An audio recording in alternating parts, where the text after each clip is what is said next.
everyone guys. Tingnan nyo guys. Nakakuli ako ng tinapay. Michikatsu curry croque ang laman niya, no? So, maglagay ako ng extra na vegetables. Nabili ko sa, ano guys, convenience store lang. So, lagyan natin siya ng vegetables. Yan.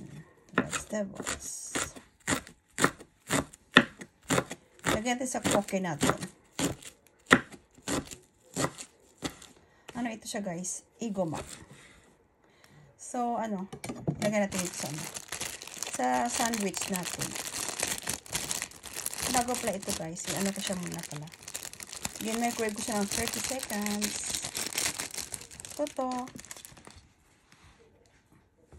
Sito matite.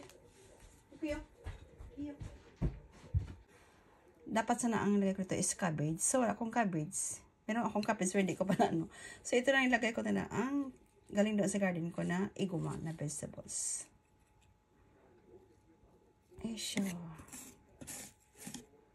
Ito ang cravings ko ngayon eh. Iguma. So, ito ang dinner ko for today. Michikatsu curry croque daw ang ano.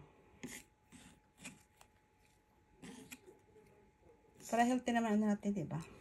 So, mali ako dyan ng sauce. Ayan. All grain siya.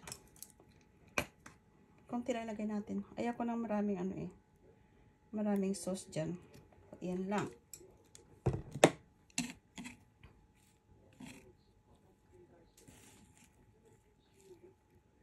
So, alagay natin ang tinapay. Ayan. Tadakimasu. Oh guys, di ba ang laki? O, tingnan nyo.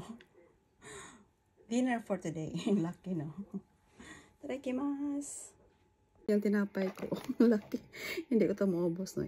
Ano to? Half lang kainin ko nito. Tadakimasu.